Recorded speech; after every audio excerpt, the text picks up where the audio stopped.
ugly and you stink, monkey. Shut up with your ugly ass. What you think you doing in my country? Yo ugly, fat, stinking, ugly, and you need to kill me. Rags on him, bitch, I'm riding on him with the bang. Rags on him, bitch, I'm James Harden with the rags. Demon Slayer Season 3 is finally upon us, and you know what that means. Big day for annoying people. I can already hear the keyboard warriors behind the screen jerking off. 'Cause I'm awesome. Or they could be whining and crying about how basic the story is and how it's solely carried by the incredible animators with a seemingly limitless budget. There are a lot of things about this anime that I dislike, but I will never complain about a plot my smooth, freshly paved brain can actually understand. Plus, most shows wish they had this level of animation. I'm not gonna knock this show for being carried by people just doing their job. The fact we're getting movie quality animation for a TV series only years apart is a privilege only the highest grossing Japanese movie of all time could achieve. And with that out of the way, Season 3 starts off horribly. I'm so happy I didn't watch this shit in theaters, a cash grab of the highest degree, with the only entertaining parts being episodes we've already seen. I'm not at all saying the first episode is bad, but worth paying to see in theaters? You got me fucked up. We start things off with Akaza, moody as hell, free-falling through the Infinity Castle, which, like, come on, UFO, y'all just be showing off. Is there anything the studio can't create at this point? Who needs realistic AI when you have UFO with these 60k 5D ass shots? The Upper Moons have been summoned due to the death of Gyutaro and Daki, the first time an Upper Moon has been killed in nearly 100 years. This is why he's the GOAT! We've got Upper 5's Piranha Plant head ass, Upper 4 who acts like a scared little pussy but will most definitely be more than they anticipated, Upper 2 Doma with his unmatched zest, and finally Upper 1. He's got 6 eyes, which for some reason constitutes his peak character design and looks exactly like a Demon Slayer,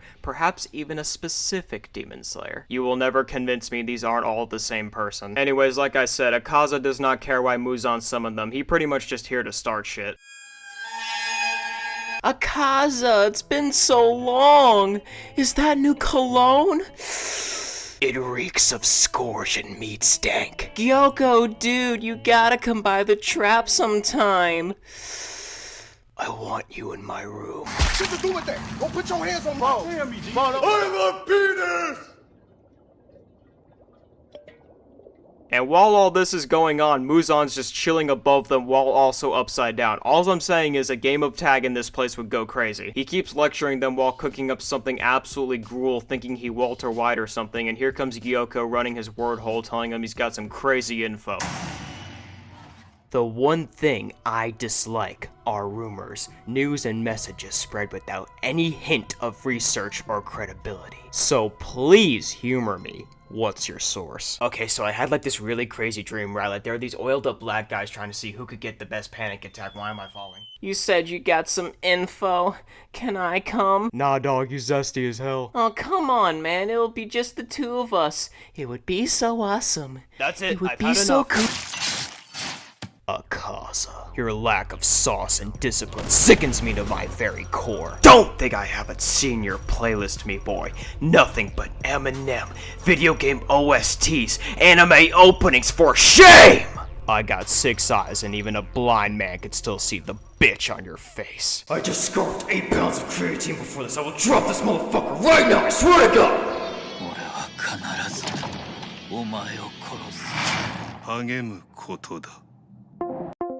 Damn. Hey Shorty, how's about we...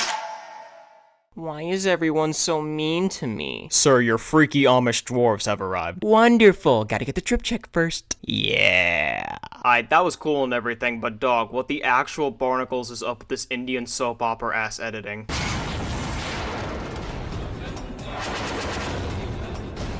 We then get a flashback of Tanjiro's dad with that one demon slayer who keeps popping up. Avoiding as much spoilers as possible, him and Tanjiro aren't related. However, he is connected in some way to the Upper Moons, and that's all I'm gonna say. Tanjiro's been in a coma for like 70 years, but he wakes up through the miracle of the plot. My man Tengen wasn't even knocked out, he just had his 3 baddies carry him off. He really is just him. So far in my book, he's the only one deserving of a finger.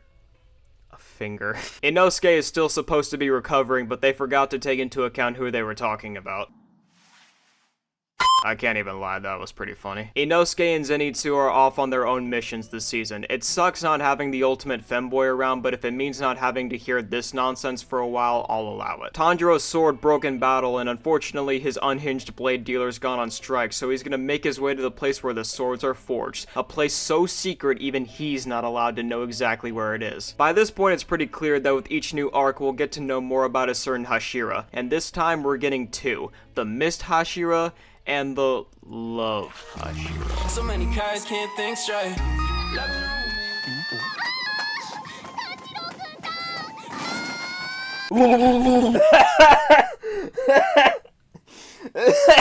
We already know this kid's far too pure for all that. His nose didn't even bleed. I got that ready, I'm keeping it clean. Damn it. Mitsuri leaves and Tanjiro's off to get his new sword, but comes across something far more dangerous. Keep in mind, this is where the first episode ends. Yes, all that just for it to end here. They actually put this shit in theaters just to present Mitsuri's bouncing tankers on the big screen. Respect. Turns out that's not the guy, it's just his sex doll, and the Mist Hashira wants to run the fade with it. No, absolutely not. This machine was passed on for hundreds of years. If someone were to glance at it too fast, it might just explode. Hey, you hear that?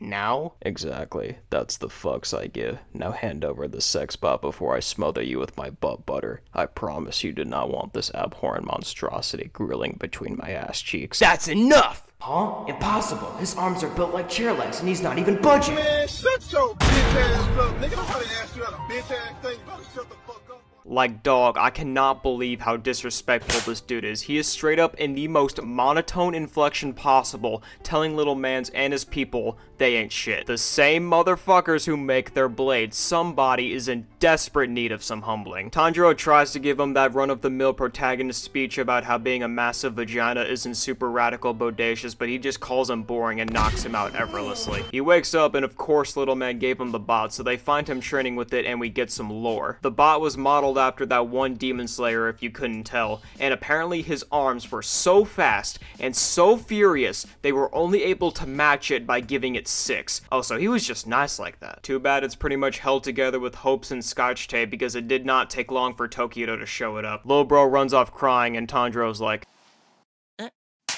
Enough bitch talk, now let's go give this seaweed-haired bastard a piece of art. What the are you done? Hell yeah, that shit was weak. They find its muddied carcass, and good news, it still works. Looks like Tanjiro's got a new sparring partner. Insert generic training montage here. He eventually lands a clean slice to the dome piece, and what is this? A new sword? I can't wait to... Fuck my life. Then suddenly, out the shadows emerges this ungodly Adonis straight off the trend, Mr. Hagnezuki, aka Tanjiro's OG blade dealer. Will somebody please call him more plates, more dates, cause ain't no way he got that jacked just from screaming and gnawing on tree bark. There is no time to explain, Tanjiro-san. I need this blade, and for you to help me shit. What? You don't understand. I need you to push. Dog, I ain't got time for this now. Let go of my sword. Pause on that. Leave it to me, Tanjiro. Could you be less specific?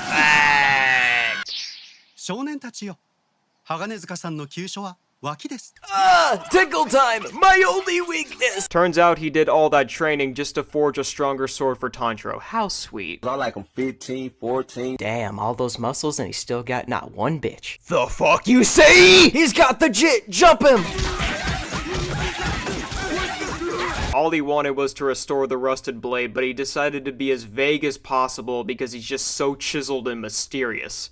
Like me. After things cool down, he finally gives Tanjiro his new sword. How much you want to bet it'll break by the end of this season as well? It's nightfall in the village and Tanjiro's chatting with Genya from season 1, and hey, he got himself a glow up, I can't even lie. Man, what a day it's been. What do you think, Genya? Eat a dick. He's such a good listener. We then cut to Tanjiro braiding Nezuko's hair just like Mitsuri's. I don't have a joke for this is fucking adorable. Tokito shows up and they have an absolutely riveting and thought-provoking exchange. Tokito asks Tanjiro why he's so willing to help others, and he's like, well, you see, Youngblood, whatever you do for others will come around to help you in the end. It's never too late to stop being a dick. And dog, this is so funny. He's like, stop lying. Then they get paid a special visit from Upper 4, still crying like the bitch baby he is, and Tokito wasted no time. mist breathing. Fourth form, booty sweat slash. The demon dodges the strike, but here comes Tanjiro. My man's has finally gotten some development. No sad backstories, no sympathy of any kind. This is an upper rank demon. The blood on its hands is unquestionable. Even Nezuko transforms and gets some licks in. Tokido cut its head off, but obviously it ain't over. It's time to learn this demon's gimmick. And that gimmick is that mitosis blue Angry Bird type beat. It splits into two stronger versions, each with their own powers and thirst traps. One of them is just outright Zeus and demonstrates what it must feel like being a One Piece fan. But before he can pass out, Tanjiro sees this absolute menace on the roof. Genya with the sawed off gets two flawless headshots. Bro, I never saw this coming. Y'all want to know why he's using a blick? Apparently he sucks so bad at concentration breathing that he said, to hell with this stick, I want that stick. He said hammer breathing second form, border patrol. He said no tic-tac-toe, but I'm about to put some holes in these squares. He even manages to decapitate the third one with this cute little pocket knife. And I only say that because he didn't kill them all at the same time. There's 4 of them bitches now, and he gets impaled for not paying attention to the last season. One of them got wings and snatches Tanjiro like a stork delivering a very uncooperative baby. Tanjiro tries to slash at him, but then he gets hit with the bad bitches love Ice Spice. Meanwhile, Tokido got blown into the woods, and on his way back, he peeps little bro about to get munched on by the scariest thing any anime fan could witness. CGI. He still sees saving others as secondary to his own goals, but then he thinks back to what Tanjiro said. Dang fat man, she got me. My tip creaming right now. My tip stick. My hero! You will mention this to no one. Now, just to get this out of the way, some of y'all really need to let go of this CG thing. I understand it clashes, but it's really not that big a deal. These ungrateful ass people, bro. Imagine a Demon Slayer fan or a Chainsaw Man fan in the shoes of a Berserk fan. I'm convinced they would actually just start burning buildings and punching children, all while I do that hourly. That wasn't the only one, though. The hungry bubble guppies have invaded the entire village. Tanjiro's about to be put into another coma, but he catches him lacking and cuts his face. He then realizes that instead of decapitating the demon, the only way he's going to be able to beat it is by decapitating the demon. The more he bisects it, the weaker it gets. Unfortunately, it can't split off any further, but Tanjiro's a master of thinking on his feet. He weaves its talons, stabs it in the mouth, and just rides him furiously. Meanwhile, Genya and Nezuko are doing everything they can to hold these guys off. Genya straight up refuses to die, and Nezuko gets a mild tummy ache. However, we already know Nezuko's like a centipede. It's all legs, just ask Daki. She gets the green one away, but then Demon Zeus just drives his staff into her. Okay, I really gotta chill. He smites her like it's Fire Optic Friday, and would you believe me if I told you Genya is still kicking? Mans is literally too angry to die. The tool Hashira will not be labeled. Nezuko is still getting absolutely fried, but here comes Tanjiro once again thinking on his tiptoes. Nezuko tries to hold the red one back, but the green one returns and force feeds them 2 floors back to back. The village is still under attack, but guess who comes back to save the day?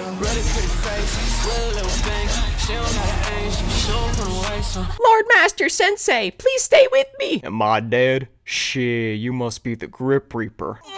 Please hold me! Tokido saves another swordsman and they're off to get him a new sword, but when they get there, they get a lot more than they bargained for. Now listen, Upper 5 is easily one of the scariest demons thus far. I didn't mention this before, but y'all may have noticed that his gimmick is these vases, and what he uses these for, holy fuck. Allow me to show you my piece de resistance. Voila! I call it a lesson in commitment. Obviously, Tokido ain't having none of it, but every time he tries to cut him, the vases just vanish. He even takes a bunch of needles to the face just to protect his homies. W development. He attempts to close the gap only to end up enclosed in water. Now, personally, I would have never let that happen. Let me have a try.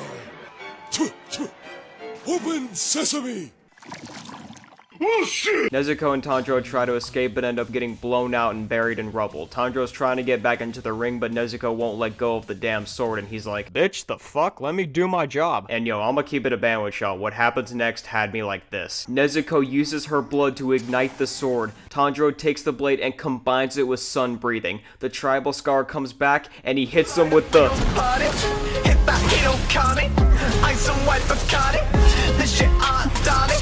Here playboy no Cardi, here not no money. Shut up my dog that's body, here not he no comedy. How can anyone hate on this show, man? I ain't gonna lie, I creamed so much at this part, my room looks like a damn psych ward, which is very concerning since we ain't even halfway through yet. For God's sake, I didn't even mention the cliffhanger. Genya somehow managed to kill the 4th demon by himself. He might actually be him. Yeah, I saw that coming. Like Nezuko, I guess he can just change in and out, which is probably why his tooth grew back and may or may not be the reason he wouldn't croak, but nah, that can't be it. So peep this, they were all beheaded at the same time, but the reason they aren't departing from this corporeal dimension is because there's a 5th fucking demon. That punk pussy is still out there hiding and sobbing like a filthy Victorian orphan. Tanjiro gets the scent, but Genya grabs him at the throat because he likes it that way. Dog is tweaking out his mind, but Tanjiro channels his inner Dr. Han and hits him with the Hashira. The siblings hold them back while Genya looks for the 5th demon. He finally pinpoints the crying bastard, and that bitch is as tall as I am. He tries swiping at it with what might as well have been a tree branch, cause that shit broke with ease. The red one runs up behind them and goes to stab him through the head, but luckily time is slowed to a crawl and we get Genya's tragic backstory. To make a short story shorter, his mother was an angel, and let's just say his dad really liked football. He had like 8 siblings, including the white-haired Hashira, which makes a lot of sense, honestly. Then one day his mom became a demon and slaughtered all of them except for these 2. What a wonderful episode to release on Mother's Day. Mommy! I mean, he did leave out the part where he became a drooling heathen, but whatever. Tanjiro saves him at the last minute and Genya returns the favor. It's all up to Tanjiro now. We gonna kill you, dog. He tries to chop its head with the burning blade, but his evildoer senses start tingling. There's another demon. No! The red one absorbed the other 2 and became the embodiment of hate itself. A match when I fucking strike a match off your mom's clitoris and let her pour ooze from the heat coming from the match while the liquid juices burst and squirt all in my face, bitch ass nigga. That's what I'm gonna play. Get that ass. This shit is so hard. I cannot wait to see them throw hands.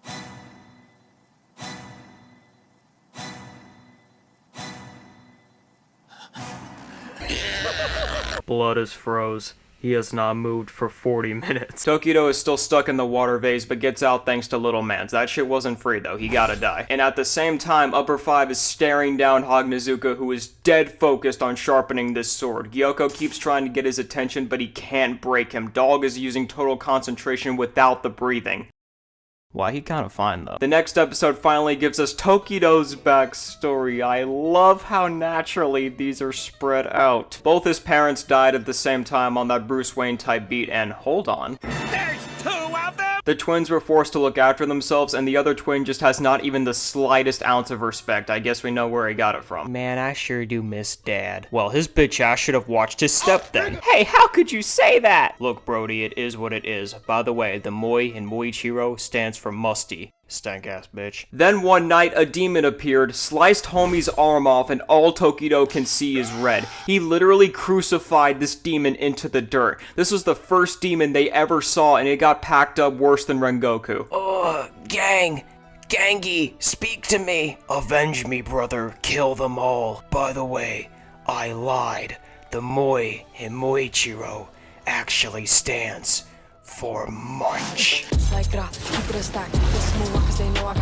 Little bro survived and Tokido gets his new sword along with some fresh tats. This is where the real fight begins. He unleashes the booty mist barrage, but it still seems he can't keep up, is what you're led to believe. Hey man, I hate to break this to you, but I've already surpassed you, so if you could just come down here and yield, you'd be saving yourself the embarrassment. Now, where do you get off? You get yourself a couple hickeys and suddenly think you're top shit? To hell with you, you should be admiring me. Admiring what exactly? Your cut is whack. The way you talk is whack. Your color scheme, whack. Was that your racist? Demeanor, whack. That face, whack.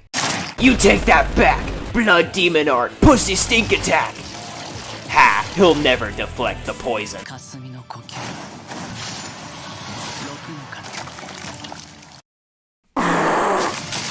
The hell? Allow me to show you the real me. You should feel lucky. You're one of only 3 people to see me in my true form. I mean, 3's still a lot. Silence! In this form, my power is incalculable. Damn, that's crazy. You shut your whore mouth! Behold my divine beauty. Now kneel and bask in my glory.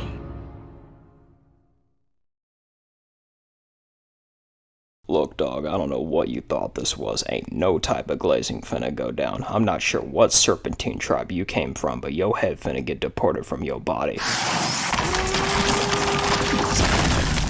Escaping into the trees. Pretty fitting for a coward. I've yet to even go all out, and here you are trembling in terror. Stop laughing! It's funny how highly you think of yourself, and yet there's still something else. A dark threat constantly looming over you, and that dark threat is me. In other words, I'm the guillotine. And you're the melon. Blood demon art, sturgeon slicer. It's over for you.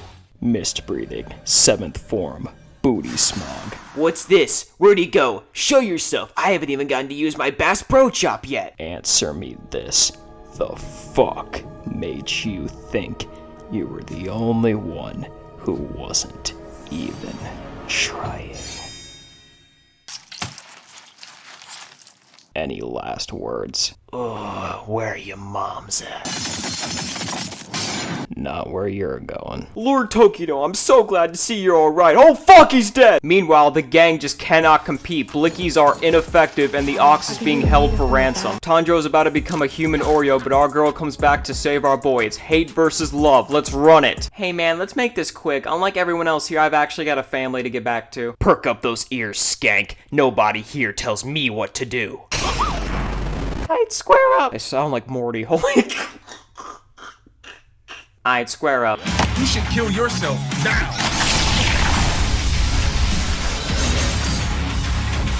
She's fast. Blood demon art. Morning wood assault. Oh no, that's more than I can handle. 5th form, Queef Twister. She traps him with the sword, but bad news, it's not the main body. Beheading him won't do dick. Oh, phooey. Oh boy, I can't wait to get married. Man, fuck these bitches. I'm gonna start a podcast. I'm being deadass when I say Mitsuri might have my favorite backstory. Not only is it hilarious for obvious reasons, Tired of lifting up the head of the clit and seeing clitoris cheese, but she keep paying me 10 stacks every time I come through and fuck and get my dick sucked. but it's also super simple. There wasn't a need for anything to die other than her self-esteem. I guess it's similar to Ichigo, where something as small as the color of your hair will get you shunned and picked on. Nevertheless, this dude is a whole L. Imagine rejecting someone like her because you're scared of a little muscle. Could never be me. Anyways, Mitsuri holds the stand back while the rest go after the big-ass dog toy. And you know what? I think I finally figured out what Genya's deal is. You're just not you when you're hungry. Tanjiro's about to cut through the wood, and I don't know why, but somehow this reminds me of when I take a piss and I start to saw and clean all the dookie stains out the bowl. The Gucci Goblin skedaddles out the tomb, and Genya just goes full caveman brain, tossing an entire tree trunk and missing. Nezuko beyond that same timing. Y'all's coordination is garbage. Tanjiro ends up stealing Zenitsu's entire flow and bolts off like Ezra Miller seeing an unmicrowaved baby. He once again tries to behead the puny bastard, but it turns out he was a grower and they end up falling off like the baby. I think at this point it's safe to say this village being a seeker turned out to be about as useful as a doorstop with wheels. Upper 4 can't regenerate because of the other one using too much power, leaving him wide open for an attack. I'll chase you to the ends of the earth! Shaka! He begins to chase after some locals, desperately wanting them to peep that new blue face. Then Tokido, the absolute dog, comes in clutch, tossing Tanjiro his new sword, much to the dismay of Hagnezuka. He finally cuts off its head, but we got like 40 minutes of this bitch left, and I'm tired of editing this shit, so yeah, the actual body's in the heart, and Nezuko with her pasty Casper Ghost-ass skin gets lit up in the sun like a blunt. This little crispy critter ends up giving Tanjiro a realistic panic attack, and before he bursts a hernia, Nezuko kicks him off. I told y'all, it's all legs. Nezuko essentially sacrifices herself so Tanjiro can save those people. The day may be saved, but Nezuko is no more. It's enough to make a grown man kill himself. I wonder what she has to say after all this time. I'm playing, let's hear what she really said. fucking hell. Even after raw dogging out in the blaze without any sunblock, congratulations Nezuko, you have officially beaten melanoma. The Moonwalker himself becomes aware of this fact, and this is where the series cuts the brakes and drops a brick on the gas. Muzan is now after Nezuko for her powers, and the next few arcs are said to be nothing but training and scrapping. Now, some might say this was the weakest season so far. It is. It was good, but I think the weakest parts were definitely the villains. Upper 5 doesn't get a single shred of backstory and gets absolutely washed by Muichiro. Upper 4 had far more interesting and creative powers, but compared to the fights in the last season, it was severely underwhelming. In my opinion, not one moment here even came close to Tengen vs Gyutaro or Tanjiro and Nezuko vs Daki. He did get some backstory, but it went by so quick and was only shown at the literal last second, it genuinely felt pointless. I didn't mind the pacing, but it's crystal clear this season just did not let a lot of this shit marinate. I mean, we did get Muzan's backstory. He is unable to touch grass, so he's like, I'm going to literally rip anything and everything in two. That's it. What was even the point? Just make him like Frieza. Just say he's irreversibly evil and move on. And now the King of Pop is on the hunt for an underage child. Oh no. Check your contract. I got it!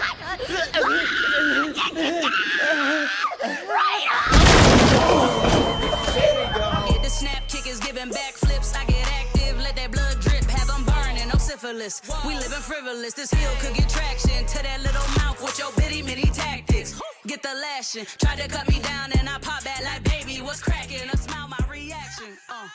Whooping asses.